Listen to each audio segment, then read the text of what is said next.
Halo kawan, apa kabar? Semoga kalian dalam keadaan baik. Kali ini kita akan membahas alur film Troll. Film diawali dengan memperlihatkan kita adegan, seorang gadis bernama Nora bersama ayahnya Tobia, sedang memanjat lembah Romsdalen di negara Norwegia. Pegunungan ini dijuluki Puncak Troll. Sesampainya di atas, mereka pun membahas dongeng cerita tentang asal-usul lembah tersebut. Diceritakan pada zaman dahulu kala terdapat 13 troll alias makhluk raksasa. Mereka berubah menjadi batu karena terkena sinar matahari, sampai akhirnya tidak sengaja Nora melihat bentuk wajah troll di lembah itu. Adegan berlanjut ke 20 tahun kemudian, di pantai Atlantik sisi Norwegia bagian barat laut, Nora yang sekarang sudah menjadi profesor paleontologi ternama, ia sudah bekerja selama 6 bulan lamanya untuk mencari fosil dinosaurus. Semua timnya sudah mulai menyerah mencari fosil makhluk purbakala, sedangkan Nora masih terus menggali karena dia sangat yakin fosil yang dicarinya benar-benar ada. Sampai akhirnya kerja keras Nora terbayarkan, dia berhasil menemukan kerangka dinosaurus tersebut yang tertimbun pasir. Semua rekan kerja Nora senang melihat hal itu. Di tempat lain para pekerja proyek sedang membangun jalur kereta yang melewati pegunungan Dovre. Terlihat masyarakat sekitar berdemo karena para pekerja dianggap telah merusak alam sekitar. Nampaknya mereka tidak peduli dengan hal itu dan saat peledakan gunung ingin dilakukan, beberapa pekerja masuk ke terowongan kemudian mereka mendengar auman yang sangat mengerikan. Ledakan pun tetap dilaksanakan. Dan karena terjadi getaran hebat di markas Angkatan Bersenjata Norwegia, mereka pun mengirimkan 2 pesawat tempur miliknya untuk mengecek gunung tersebut. Terlihat lubang besar yang sangat aneh. Andreas bersama Perdana Menteri melihat kejadian itu di dalam mobil. Terlihat jejak kaki setelah insiden ledakan itu terjadi. Merasa ada sebuah bahaya yang mengerikan, Jenderal pun meminta pasukannya untuk menjemput seorang ahli yang bisa meneliti insiden itu. Mereka menjemput Nora. Singkat cerita sesampainya di Oslo, Nora bertemu dengan penasehat Perdana Menteri bernama Andreas yang langsung membawanya ke sebuah ruangan yang penuh dengan para pejabat negara dan ahli-ahli lainnya juga ada di sana. Mereka membahas penyebab lubang besar itu dan juga cekungan yang terjadi di gunung. Salah satu pejabat berteori bahwa itu terjadi karena resapan air gas metana bawah tanah, namun dengan santainya Norak mengatakan jika cekungan itu adalah sebuah jejak kaki makhluk raksasa, meskipun tidak ada makhluk sebesar itu di ilmu yang ia pelajari tapi Nora yakin itu pasti jejak kaki makhluk raksasa. Beberapa orang di sana pun tidak percaya dengan Nora. Tiba-tiba salah satu teknisi di sana bernama Secret berhasil meretas handphone salah satu pendemo dan menunjukkan sebuah video yang dari salah satu pendemo itu. Di video sangat jelas suara raungan yang disusul hancurnya terowongan kereta dan batu-batu pun berhamburan mengenai orang-orang. Semua orang di ruangan itu pun bingung apa yang sebenarnya terjadi kecuali Nora. Kemudian Nora meminta video diputar kembali dan saat video di-stop terlihat sosok raksasa yang terbangun dari bawah terowongan dan langsung menyerang mereka semua. Nora mengira sebenarnya dari bentuknya, menurut Nora makhluk itu memiliki tinggi sekitar 40-50 meter. Di lain tempat sepasang suami istri sudah tua yang sedang istirahat di dalam rumahnya. Tiba-tiba mereka mendengar bunyi langkah kaki layaknya Godzilla yang sampai membuat rumah mereka bergetar. Karena langkah itu semakin lama semakin dekat, kakek pun membawa istrinya bersembunyi di dalam basemennya lalu ketika dentuman sudah tidak terdengar, mereka kembali ke atas. Sebagian rumah mereka hilang diterjang makhluk tadi, karena dilaporkan terdapat pergerakan aneh di daerah orang tadi. Nora pun diperintahkan menjadi penasehat ilmiah dan akan mengecek ke tempat kejadian tadi bersama Andreas menggunakan helikopter. Mereka berdua pun akhirnya sampai di rumah orang itu dan mereka disambut oleh Kapten Christopher. Ia bertugas sebagai komando operasi khusus. Setelah diselidiki, Kapten Chris mengatakan jika ada sesuatu yang berjalan sejauh 20 km ke pegunungan selatan. Sepasang suami istri tadi pun ditanyai kesaksiannya dan sang suami mengatakan jika situasi mendadak gelap seakan-akan rumah mereka tertutupi bayangan gunung yang sedang bergerak. Sang istri juga sangat yakin mendengar suara raungan yang membuatnya menjadi ketakutan. Setelah itu Nora mengecek cekungan yang diduga jejak telapak kaki menggunakan sinar ultraviolet tapi tidak ditemukan jejak-jejak biologis. Lalu Nora, Andreas dan Chris pun mencoba mendatangi daerah pegunungan 20 km ke arah selatan.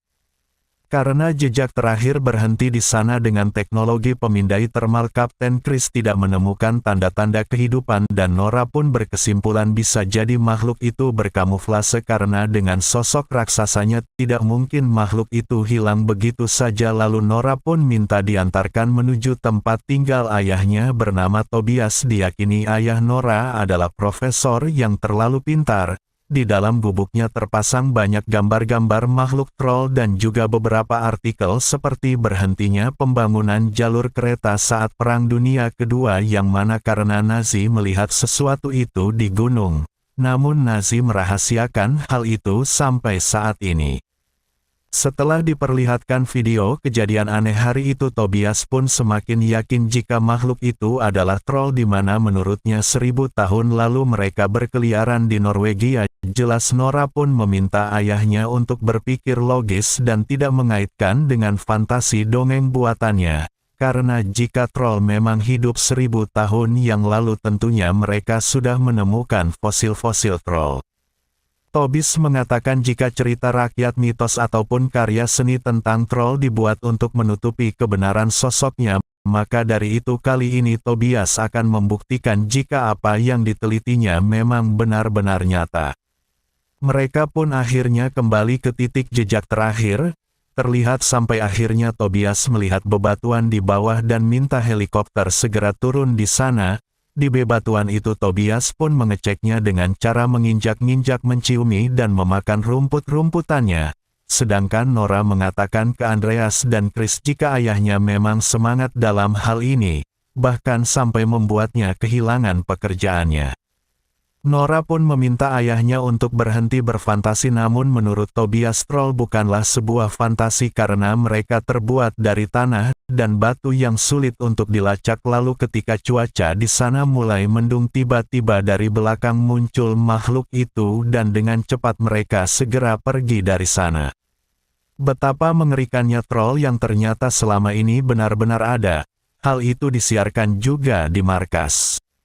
Sesampainya di markas militer, mereka pun berkumpul menggunakan video bersama para pejabat yang tentunya Tobias dimaki-maki dan dianggap tidak waras karena menganggap makhluk itu adalah troll. Maka dari itu Perdana Menteri pun menyerahkan seluruh operasi kepada militer.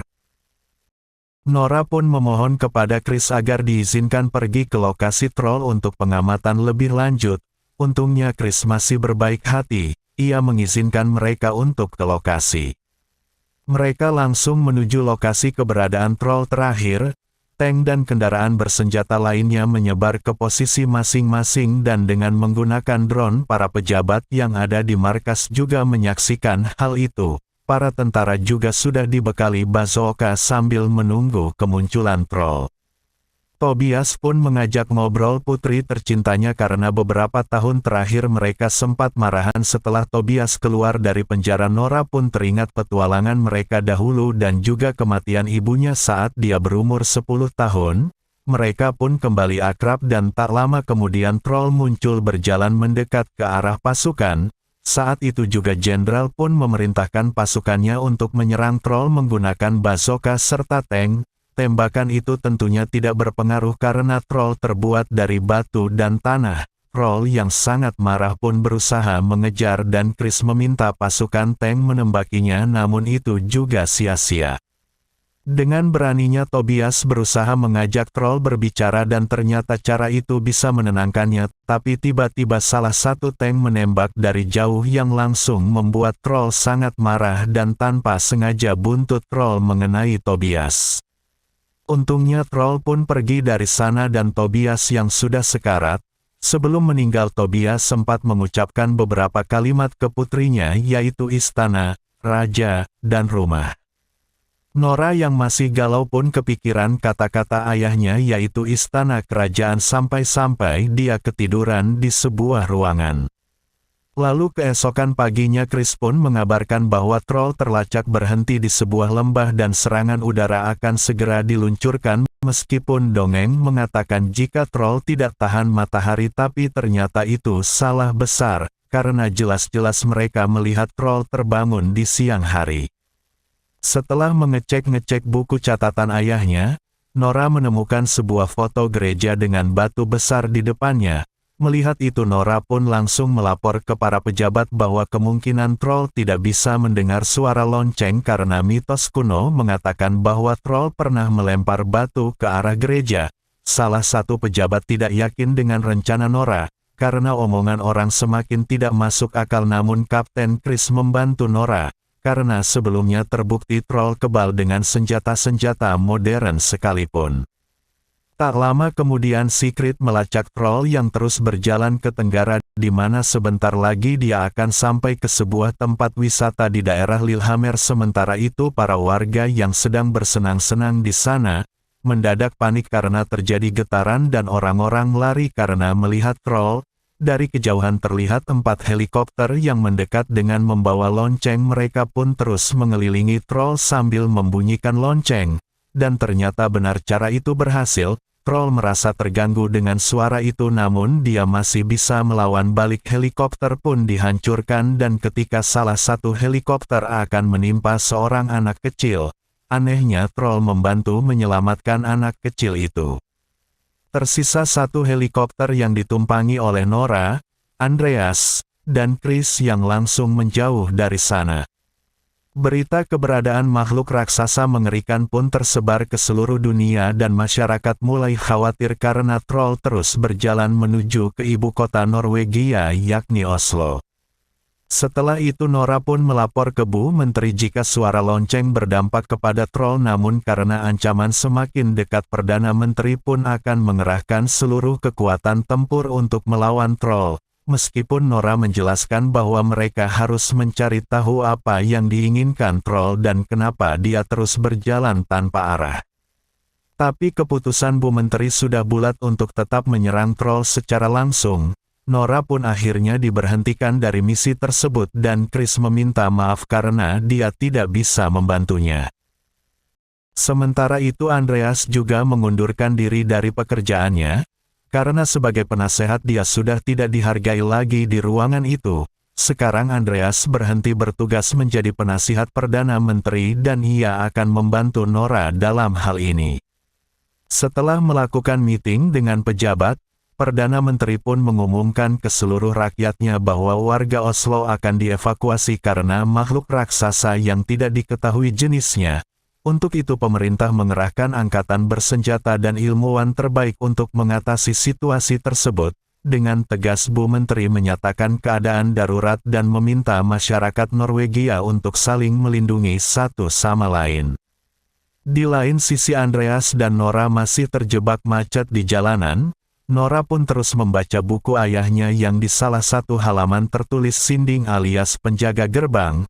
Nora pun teringat jika ayahnya sering mengatakan kata itu, namun dia tidak tahu apa artinya. Andreas pun mengatakan yang dimaksud Sinding di sini adalah Richard Sinding, seorang pejabat senior di istana kerajaan.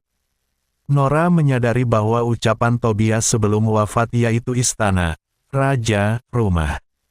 Enggak pakai lama Nora pun meminta Andreas untuk putar balik menuju istana kerajaan di Oslo. Saat itu juga sesampainya di sana para penjaga pun langsung menodongkan senjata mereka.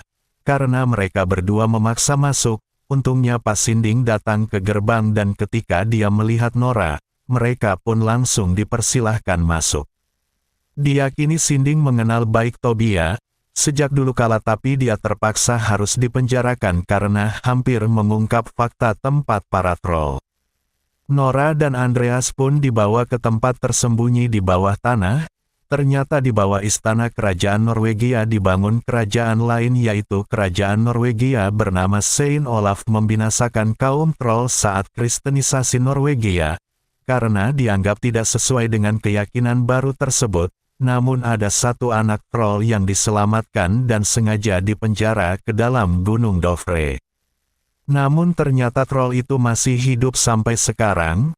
Nora pun berkesimpulan jika troll terus berjalan ke pusat kota karena ingin kembali pulang ke rumahnya atau ke kerajaannya. Sampai akhirnya ketika Nora mengecek tulang-tulang di sana dengan sinar ultraviolet, terlihat tulang yang berubah menjadi batu dan jika terkena matahari. Nora pun sadar jika troll bisa terbangun di siang hari sebelumnya karena saat itu cuaca lagi mendung. Di jalanan pusat kota, pasukan militer yang langsung menembaki troll yang semakin mendekat, namun jelas bukan tandingannya. Sama sekali troll menghancurkan mereka semua dan berhasil menerobos barikade. Para pejabat yang semakin ketakutan pun berencana akan menembaki troll dengan rudal, dan Andreas yang mengetahui kabar tersebut meminta bantuan Sigrid untuk meretas sistem pesawat, agar rudal bisa dibatalkan. Setelah itu Nora menelpon Kapten Chris untuk menyampaikan rencananya dan jangan sampai diketahui oleh para pejabat. Kapten Chris pun langsung menghubungi teman-temannya di pasukan pertahanan lain untuk berkumpul di suatu tempat yang aman. Nora dan Andreas meminjam mobil milik Ratu Norwegia untuk membawa sesuatu besar. Ketika rudal ingin ditembakkan, Sigrid berhasil meretas sistem kapal dan rudal pun gagal diluncurkan. Tak lama kemudian sang monster troll pun datang dan dengan nekat Nora dan Andreas melajukan mobil ke arah troll untuk memancing troll, karena ternyata yang dibawa mereka adalah tengkorak keluarga troll dan tentu melihat itu troll pun sangat-sangat kesal. Namun tiba-tiba tali yang terikat putus dan tengkoraknya jatuh dong. Troll pun mengambil tengkorak milik keluarganya dan berguma menunjukkan rasa sedihnya. Lalu ketika dia melihat kaca di jendela gedung, tanpa sengaja kaca dipecahkan sampai-sampai tengkorak pun terjatuh hingga hancur. Melihat itu troll langsung meraung sangat keras lalu menatap ke arah mobil Nora. Dengan penuh dendam, troll pun mengejar mobil Nora. Kembali ke markas, Sigrid ketahuan telah meretas dan sistem pun kembali diaktifkan. Perintah dari jenderal untuk kembali meluncurkan rudal. Sementara itu Nora dan Andreas terpaksa keluar dari mobil setelah dikejar troll. Troll pun hampir saja menginjak Nora, kemudian pasukan menyalakan alarm dan troll mendengar hal itu. Pesawat sudah ingin meluncurkan rudalnya, namun hal itu dibatalkan oleh Jenderal Tantara. Salah satu pejabat ingin rudal tetap diluncurkan, tiba-tiba Sigrid memukul pejabat itu hingga pingsan dan rudal pun batal diluncurkan. Rencana mereka pun berhasil. Troll yang terpancing ke sana tidak bisa berkutik sama sekali karena dikelilingi oleh sinar ultraviolet jumbo yang dibawa pasukan Chris. Ketika mendengar raungannya yang kesakitan, Nora langsung mematikan semua power ultraviolet dan Nora menyuruh troll untuk pergi dari pusat kota. Memintanya segera untuk kembali ke gunung.